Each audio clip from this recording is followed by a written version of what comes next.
Welcome to ReThink Real Estate. My name is Ben Brady, and this is a real estate podcast aimed to deliver sales strategies, marketing tips, and business insights from industry experts and myself to build a listing-focused business for the future. Let's get into it. Okay, team, welcome back to another episode of ReThink Real Estate. We're really excited for you to listen to Mr. Jesse Salas, one of our auction pioneers down in San Diego. Jesse is a real estate rock star in the San Diego area, and he's got some absolute awesome content for you to listen to coming up here on this episode. However, it was early on in us relaunching ReThink Real Estate in our podcast journey, so we didn't have all the fancy stuff, and we had to record it over Zoom, so the film quality or the quality of the video is actually really low. So apologies for that in advance. And we do have a few little audio glitches. We just wanted to give you the heads up there. However, Jesse is an absolute rock star and you're going to enjoy this upcoming episode of ReThink Real Estate. Now, if you haven't liked, follow, or subscribe, we would really appreciate that on any of the platforms that you're either listening or watching. Here we go. Let's get into the episode. Hey, everybody, and welcome back to the ReThink Real Estate Podcast. Today, we have a guest that I think has probably been one of the people that has forged the way of the auction process in North America, somebody that has been with us. I'm not going to say from day one, Jesse, because we brought Drew on to the family of auctions. When did Drew come on board? When did he come on board? That's a good question. 2016? Yeah, I think it might have been 16. So we got here 14. And then that first year we didn't do any auctions because we were obviously just learning it and doing all that type of stuff. So you were only a year behind our first auctions in San Diego. But a little bit of more of an introduction to Jesse is that not only is Jesse one of our dear friends at Harcourt's Auctions, but also not to mention he's one of our leading agents over the last 12 months for the auction process. He also is a business owner of 3 locations now, a new one that's just opened as well within San Diego and out in Temecula. He's got a team of roughly, I'm going to round the number out at about 100 agents that he operates with. But not to mention it's different is that, Jesse is also an owner operator within the auction process, but he also is a coach for every single agent out there. Jesse, welcome to the ReThink Real Estate Podcast. I believe you were on an earlier episode, when we first started this, and as we rekindle it and start talking about a little bit of the auction method. The reason I've got you on today is that I think that knowing the ups and downs that we've had with the process within any individual marketplace that we've had, you've experienced them, mate. So that's what I really wanted to sort of talk to today, if you don't mind. No, thanks for having me on. It's nice to be back on the podcast. Love it. That's it. Well, I guess, mate, one of the things that I wanted to sort of speak to you about first of all is a little bit of a situation of that you were somebody that entered the real estate space and did quite well from day one. You weren't very aware of auction whatsoever. You probably weren't aware of it for the first X amount of years of your career. And then all of a sudden, this new concept got introduced to you and into your business. One of the biggest challenges that we see is an agent adopting auction into an already established and moving business. Can you give me your first thoughts on your first auctions, how that all came about, how it all went for you, all those different parts? Yeah, I'll go back a step even from there. The first time you hear auction, I think gimmick, right? What is this? How's this going to help? Coming in guns blazing in the beginning. Guns blazing. You piece of shit. We all think it, right? And it took a little while for me to embrace it, and I had some ups and downs with it. But I think what really triggered for me is, I'd like to say from the very start of my career that I was, doing really well and just went up from there, but it didn't work that way. I had the first really solid year, second year was good, and then the third and fourth year just kind of died. And I realized that I just needed to get better in what I do. I needed to surround myself with better people. I needed to have better tools and so forth. And one of the things that really kind of launched me into where I'm at today was, of all things, expired listings. Why? I don't know. I'm attracted to expired listings. And what I realized was there's a flaw in our industry as real estate agents. We're taught how to launch a listing, mega open houses, beautiful marketing, all of these great things. But when a home doesn't sell, 2 weeks, 3 weeks later from launching that listing, we go back to the seller and we say, well, guess we got to lower the price. That's it. There's nothing more really to do. Yeah, you can take it off the MLS and put it back on and trick buyers. But to me, that was just mind-blowing that we're taught how to launch a listing and make it sound sexy and exciting and convince the sellers. And then when it doesn't work, well, let's lower the price. There was a So flaw. can I ask? So can I ask? Let's dive into that a little bit. I know I'm cutting you off in the middle of your story, but you know me. I can't sit there when there's a good point of that. Why do you think that the industry has zero opportunity, or sorry, zero education around educating a seller or what to do in a situation where the market changes or that property isn't selling? Why do you think that is? Remove auction out of the equation, having that tool in your tool belt now, and all that stuff. Why do you think that people just don't understand that element of real estate?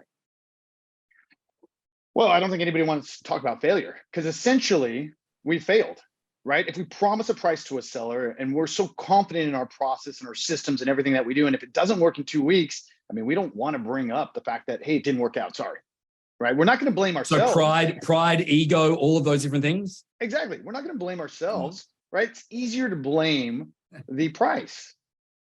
Simple as that. Yeah. Well, sorry. So you've made an incredibly good point in the very beginning of this, and I've cut you off in the middle of your story and progressing into getting introduced to auction. Well, I mean, look, knowing that there wasn't a solution or process, that irked me. I thought, wow, as an industry, we can do better, right? What else is out there? And so that's really where I started with my career. And by the way, at this point, I'm not thinking auction. Auction is way down the line. I'm just thinking that more can be done to justify the price. And hey, don't get me wrong. Maybe it is price, right?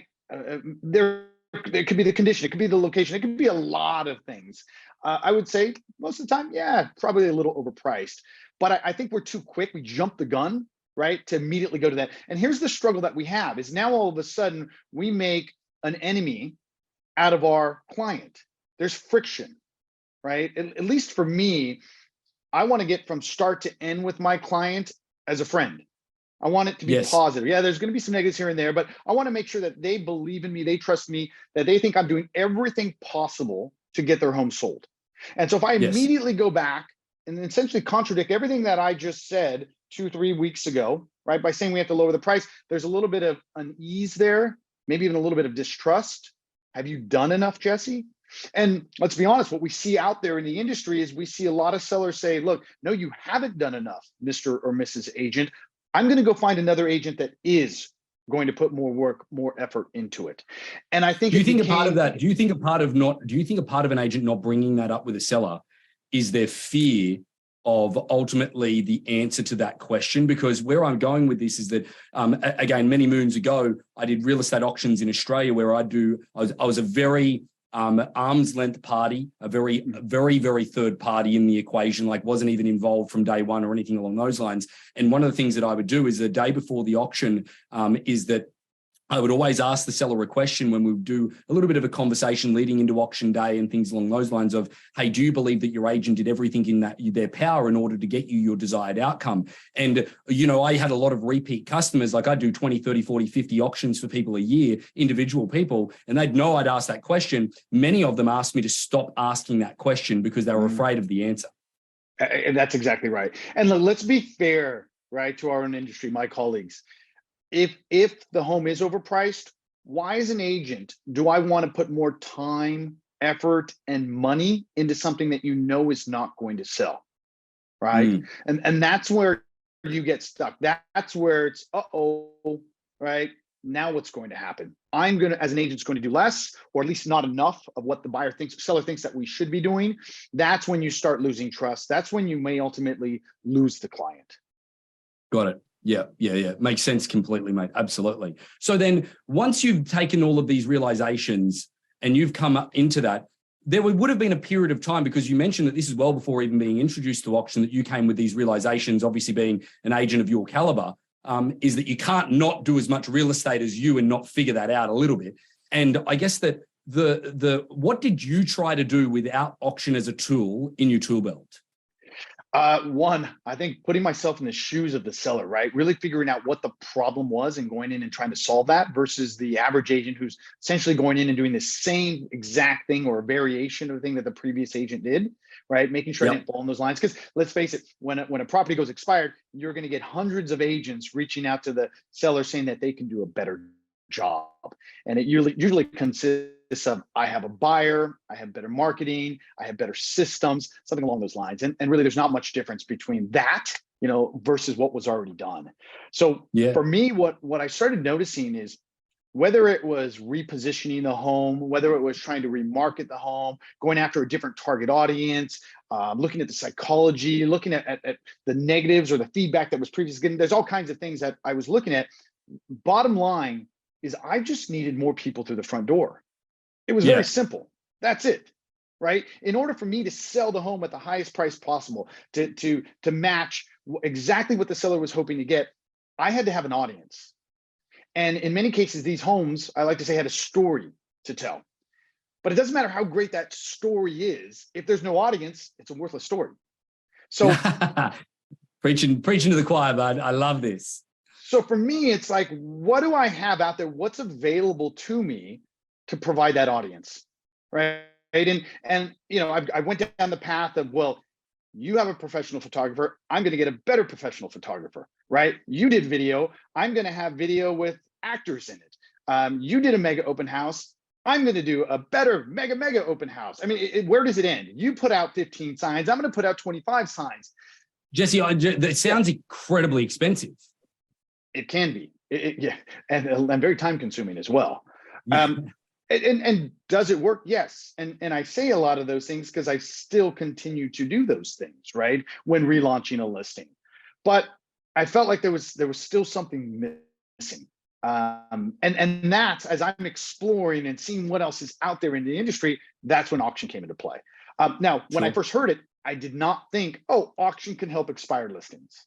I just thought, can I ask an immediate thought when you first heard about the auction concept? You said gimmick in the first degree. And again, I'm happy to dive into that word a little bit more, but can I ask why? Because like I talk about this all the time, is that when I sat in front of a seller for our first auction presentation we ever did in Vista, San Diego, okay, I sat in front of that seller and I mentioned the word auction because the agent gave me the permission to do so. Many times is that we don't even get the opportunity to talk about auction because ultimately the agent doesn't give us the opportunity to. But when I sat in front of that seller, you can imagine the reaction to that word auction because of the nature of the, you know, distressed real estate marketplace. As an agent, though, I guess that where was your mental set with it? Why was it gimmick? Why was it something that you didn't think was there from an expired perspective?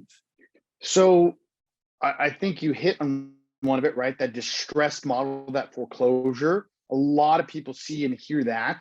I was I don't know if this was the minority or the other side of the coin, but I immediately thought of online auctions, which quite frankly weren't that popular. There was some shadiness involved too. There was no credibility there. And there was a lot, I partake in quite a bit of, there was a lot of hoops that you had to jump through in order to participate. Not even hoops, man, like rings of fire you had to get through. So that's good. So, you know, no trust, and, you know, anything new tends to bring uneasiness, right? And you already start challenging it. So just wasn't ready to embrace it quite yet. And that's coming again from an agent perspective, not necessarily from that seller's perspective. Yeah. And I think that, you know, I think that as an agent's perspective, that's one of the perspectives that doesn't get looked into as much as what it ultimately should. Because, you know, we're going to talk a little bit today, and I want to bring up the notion of the other agents. Once you became the auction agent, so to speak, not that it's a majority of your business, it's certainly probably a little bit more of a minority of your business, maybe not over the last 12 months, but the reality is that, you know, it's still not everything that you do, how you became that spokesperson for it. But as you led into it, talk me through your first auction. I would have done your first auction with you. Yeah, you did. It was way out in El Cajon. Remember that? Oh, you're the bastard that took me out there. That's right. When people say to me, so I still get this. Let's say I'm at a party and people are like talking about San Diego or something along those lines. Someone might mention El Cajon and they'll be like, oh, do you know where that is? And I'm like, yeah, I do. They're like, no, you don't. You've never been there. No, I've been there way more than I thought I ever would. I can just see you putting it in your GPS thinking, shit, I got to go way out there. I honestly said to Callista, I remember, was your listing the one where we could see Mexico? No, that wasn't mine. No. Okay. All right. It might have been someone else's, but anyway. No, not mine. Wait, real quick though, before we jump into that, you brought up something that I think is important. You mentioned that the agent gave you permission or didn't give you permission to bring up the word auction. And that hit me because for whatever reason, sometimes you still have that stigma with the word auction. So when I'm out there explaining auction to agents, or I'm explaining it to potential sellers that have interest in trying to do something different with their property, I've found that if I don't lead with the word auction, right, there's so much more interest in it, which is kind of sad, right? If I Yeah. bring up auction, all of a sudden the wall goes up, not interested, that's not for me, right? The three common denominators I hear is, look, I don't have to go that route. I'm not desperate. I have equity in my home. I'm not in a rush, right? Like, whoa, that's not us, right? The wall's up, and now everything that I say, they're hearing through a filter of, that's not for me. And so they're very closed-minded.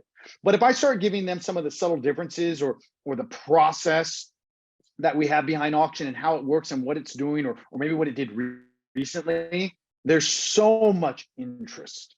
I can introduce the word auction later on, and they don't even think twice. Oh, really? Yeah, That yeah, makes yeah. sense.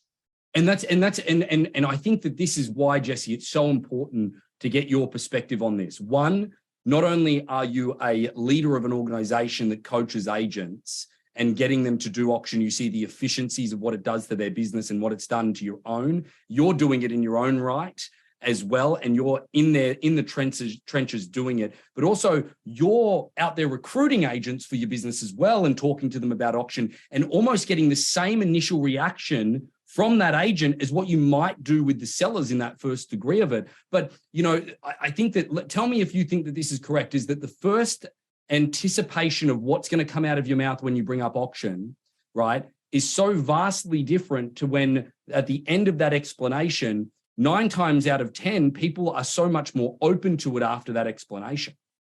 Yeah. I mean, they're totally open to it. It just, I don't want to say that there's flaws in the regular way of doing real estate, the traditional way, but there are some imperfections. As simple as that. I will see. Every This is where I'm going to take a baseball back to the politically correct, ladies and gentlemen. There is a shitload of problems with traditional real estate. And don't get me wrong, we 60% of a lot of our business from a company standpoint is traditional real estate. But realistically is that it's only that because ultimately people might not want to venture down that path of auction. But that's another conversation. Tell me about Al Cajon. Wait, it's a great conversation, right? Because for me, at least with my business, and I was saying this for years, I haven't said this in some time, but I would say about 80% of the opportunities that I had on listing presentation wise as an agent to meet with a seller face to face came from the idea of auction, right? Okay. But I think early on, maybe 20 to 25% of those clients actually went the auction route, and that's fine, right? I mean, one of the things that we coined in our office is, we're not auction agents, we're option agents. Oh, that's like almost borderline dad joke for you, mate, but that's pretty good. That was actually our 2022 mantra. We are option agents. We give our clients options, right? And there's studies out there, of course, that you've seen, sales studies that show that if you give your clients options, they have better experiences and they're more likely to work with you, right? And so that allowed us, because let's be clear, some people love the idea of auction. Some people just don't want to go down that route. And if I decide that I'm just going all in with auction, I might hurt myself from a business perspective by labeling myself just that auction agent. I want to make sure that they're comfortable with it, they believe in it just as much as I do. So giving them that option, letting them know that, hey, we can sell it the old-fashioned traditional way, or we can look towards auction, right? Or it can be a plan B. Could be a plan A, either or. But the option agent was really big for us.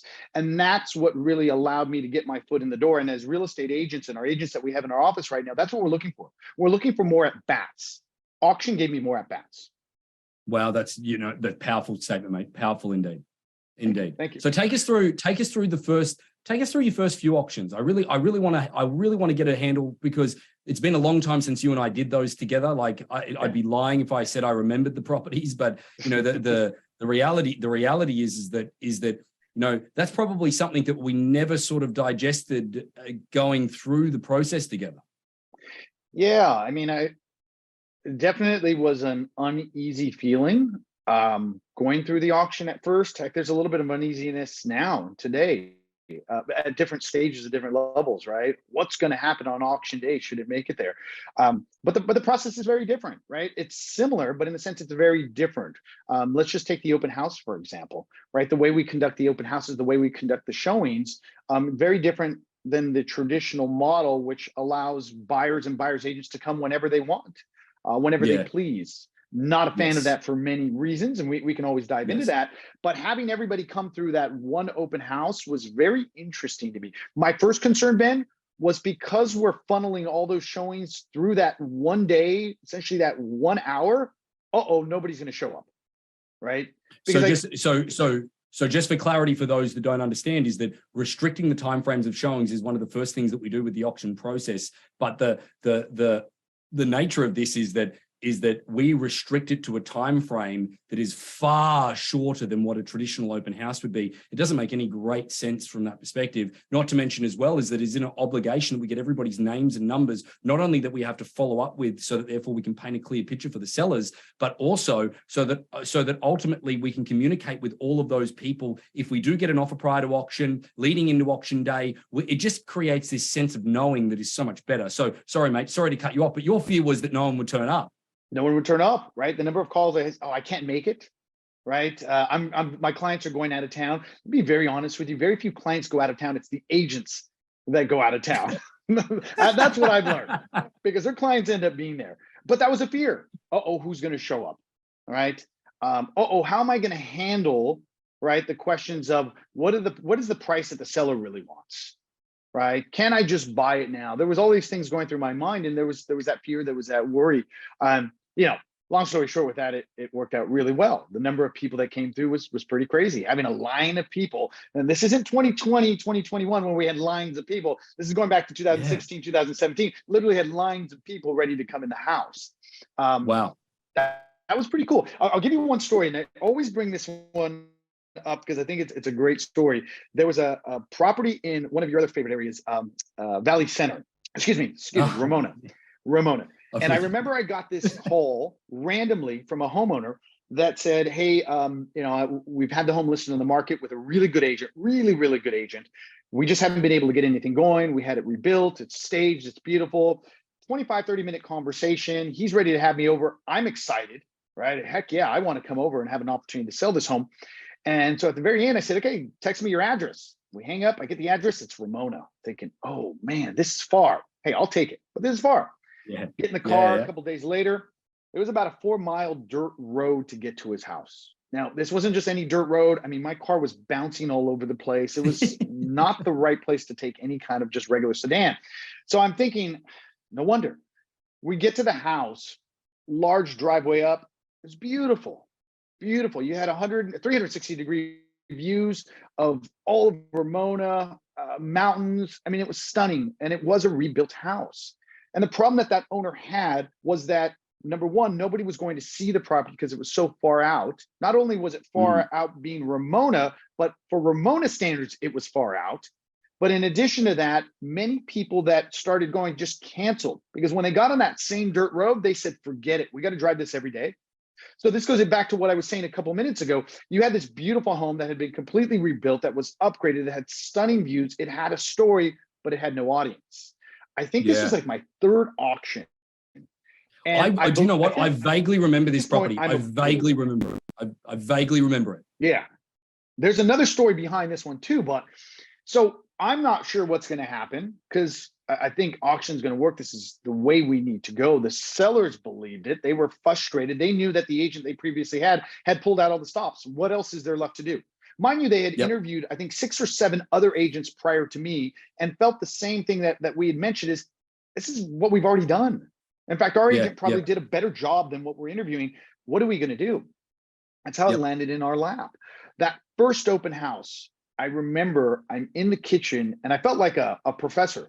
There was probably about 48 people or so just standing, raising questions, raising their hand, asking questions about the auction. I was there by myself. I wish I would have had somebody else there. Never expected. Wish I could go back and videotape that, because there was something just so exciting about that, knowing that this house had nobody there prior, and now look how many people we have. Right? It was. I mean, it doesn't get any better than that. I think that, and again, don't get me wrong, the end outcome is to sell it for a price that everybody's comfortable with. But even to show the sellers that you were able to do that would have just been a complete change of pace and a format of credibility would have been achieved from just that in itself? Because credibility is so often the thing that ultimately, the sellers really want to feel when it comes to making the end decision. Did Jesse do everything in his power to get me the end result? If I'm going to accept this offer that might be a little less than what I want, that process of elimination is so important. And that's what auction really does do, tick those boxes all the way through. So we talked about real quick. We talked about educating like our clients, right? And we talk about that from price perspective and comps and all that good stuff. But I always joke around with the agents, and I think this is really funny because when we hold an open house, we get there, right? We say goodbye to the seller, we open it up, we get everything ready. And regardless of how many people we have come through, even if there's a lot of people, what do? We lock up, we turn off the lights, and we leave the home in the same condition as when we got there.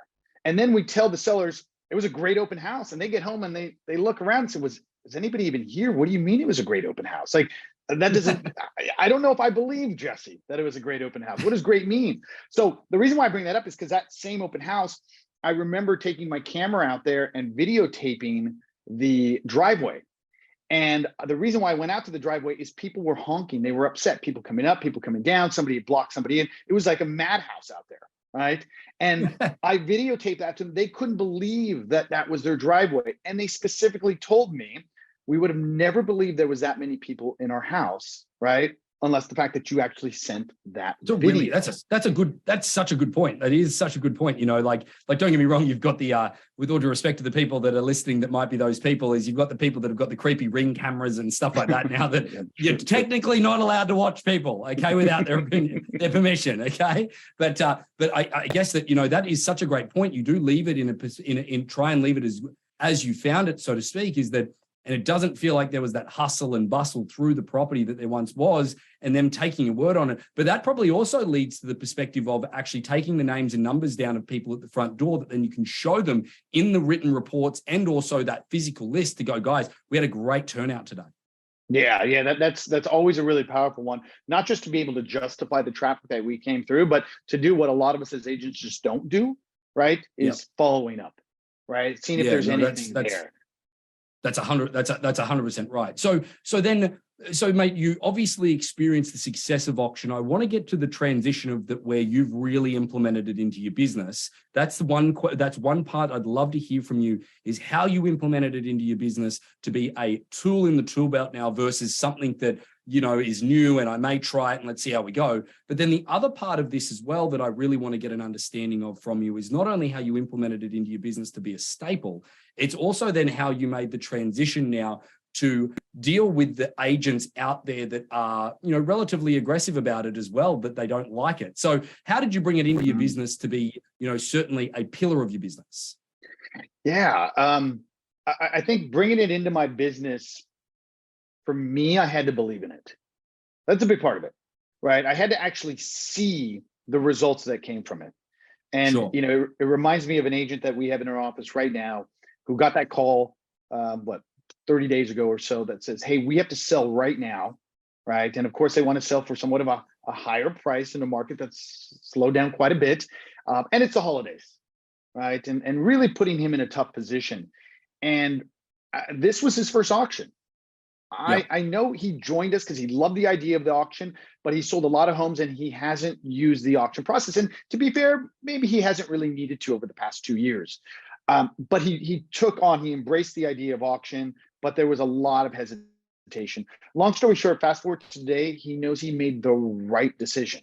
The number of people that came through the property, the number of online views that he can pull and show his clients. I mean, it hands down, in a slow time of year, in a slow market, he has everything against him, but he was able to see success there. This is somebody that it reminds me of me.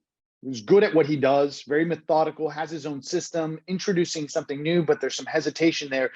Auction needs to make me a believer before I move on to the next home and try to sell it as an auction. And he's right there. He's ready to take his other property right now, by the way, that's in the same complex, right? Like 4 or 5 houses down, that's received like 3 calls versus this other one that's almost a model match that's just gone gangbusters. He's now ready to flip that one to auction. It's about believing. So for that agent, similar to me, that's when we started incorporating into our business, right? Yeah. I think also a big part of it is when you see how many people are coming through and you realize, look, if I want to sell this home and make the sellers happy and get that paycheck, I got a tall task. I need to bring a lot of people to the property. And so that's when I became very passionate, I think, about presenting the option of the auction to the clients, but also letting them know, and this is the reality of it, is auction takes a lot more time. It Yes. can be somewhat of a headache for me to go through the process. Look, I got the traditional down. We do a lot Yep. marketing wise when we list a home traditionally, but you throw now auction onto it. We continue to do the same marketing, of course, but you add that other Yep. level or layer being auction, and so many more calls. It's kind of funny. During COVID, when things were going crazy, I remember I listed an auction property, and my poor girlfriend at the time, the number of calls that I had to pick up in a row, just like in a given 6 hours, I almost felt like turning my phone off. Yeah. It's the same. Tell me about this auction. I mean, she was able to pitch auction to me by the end of that day because I said the same thing over and over. Can I ask, like, Yeah, that's one of the things. I know that this is off topic a little bit, is that one of the things that that you just mentioned there is that, sometimes auction is a lot more work. Do you believe that, again, auction will get a better result most of the time? Now, I have an inherent belief because, we do 13,000 non-distressed auctions a year, and I know that only 1% of auctions will sell for more after auction than what we were able to get them before or on auction day. My belief is so embedded that I know that it's the only way, and we will get more money. Now, the reality that I see, Jesse, is that, again, you're the least lazy person that I know, hands down, and yet you still think about it sometimes, geez, traditional would be easier versus auction. When we know auction's a better opportunity for that seller, the general marketplace in general, sellers must be missing out left and right, of money left on the table, because agents are just, for lack of better terminology, and I'm not overly politically correct, is lazy, and they just don't want to offer it. yeah. I mean, I'd be lying if I said that wasn't true. I mean, I think it's human nature. Call it laziness, call it human nature, right? We want to take the path of least resistance if we can get the same results. Yeah. And I don't think there's anything wrong with that. We can't blame anybody. We can't truly say that, we haven't done that ourselves in certain situations. But Oh, of course. I think that helps me when I'm talking to the clients and being honest with them, letting them know, hey, look, this is going to require more work and more time on my part, a heck of a lot more work and time. But I believe so much in this that this is the right way for us to go, that I'm willing to do that for you, Yeah. or ultimately for me as well. And I Yeah. think when I say that, and maybe not in those exact words, that hits home with the sellers a little bit more, because they also understand that if Jesse's having to put more work and time into something, right, and he believes he's going to get a better result, maybe there's something there. Why would anybody Yeah. spend more time and put more work into something if they don't think they're going to get better results? It's a really good point. Now, the final thing that I wanted to just touch on, and I know that we've gone probably a little bit past the time that I said, but this has been just incredible value, is that, Jesse, one of the things that I see you as, is an avid defender of auction in many cases as well. You defend it to your own team for those that might not have as deep-seated belief in it. You defend it to other agents, and certainly in the beginning of auction in the marketplace of San Diego, where we were not well known, we hadn't done many, we didn't have many runs on the board. You came in a very raw format. You became an incredible advocate. And let's face it, we pissed off a lot of people bringing this into the marketplace as well. Why do you think that is, first of all? And second of all, how did you deal with them? Yeah. Yes, and yes. I think we have upset a lot. We've ruffled some feathers. A lot of real estate agents are creatures of habit. They don't want to change things. I think what it comes down to is they also have to do more work. And what I mean by that is, when they see us start to bid from price, there might be a misconception from their seller that this is a property that's going to sell at that price, right? And I think the same for us. One of the problems that we could have as a hardcourts agent in the auction not being properly perceived is the fact that we don't explain it, right? It's our responsibility to explain it and to educate our clients so that they do understand. But I also think that also falls on the other agents that are out there, is that in order for them to have their client feel comfortable and understand is they need to explain it as well. And I think it goes back to some of the things that we just said. It's just more work that they have to put out there. And I've seen it many times. I'll get agents at my open houses. Yeah, it's another Harcourt's listing. The number of calls I get on it from my clients, and I don't want to say this to them. Some I will, because I know really well. It's what you had to field a call. You had to have a conversation with your client. Oh no, you had to educate your client. Oh, God forbid, right? It's just explaining the process. And hey, look, I don't get as many pushback. I don't get as many agents pushing back as I used to, because we're doing a lot more auctions, and the number of, and I'm just going to say, copycatters that are out there with auction is ridiculous. A testament to what we're doing. I'm happy to take that all day long, right? But the number of big brokerages that are doing their own auctions or attempting to, and or maybe the brokerages don't have a platform, but the agents that are saying, hey, that's working over there, that's getting those guys more business, those girls more business, they're trying to implement something themselves as just a team or an individual agent. There's quite a bit of people out there. So I think it's recognized a lot more in the industry right now. However, we do get from time to time agents that come in that say, yeah, my buyers were really pissed off. And I'll tell you what I say, I don't care. Educate them. The reality is all I care about is my seller. And I can tell you, my seller's not pissed off, right? My seller's not pissed off that there's 125 people in this house right now, right? And probably 10 offers coming in.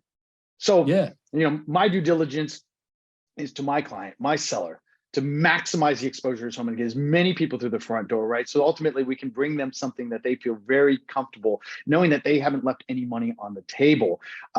If you happen to get a buyer's agent or buyer that is upset, so be it. It is what it is. I did my job. And it leads to it. It leads to it, mate, is the fact that, you want it to be an auction if there's a lot of interest on that property, because it adds to the transparent nature of the way that they can actually see it on a live auction format. If there is a lot of interest, the property is likely to go to auction itself, not sell prior to auction, and you can actually have the final say if you want it, not in a multiple offer situation. The other part of this as well, Jesse, that I think that it allows our agents to do is become experts in a field, to show clients that you are an expert within an individual field, but also within real estate. And then they would ultimately want to engage you as their realtor for whether it be buying, whether it be selling their property, because you've been able to educate them. They say one of the biggest formats of building a relationship with somebody is being able to educate them on something that they don't know. And one of the things as a differential for an agent is that I have to admit, I've never found more people in the world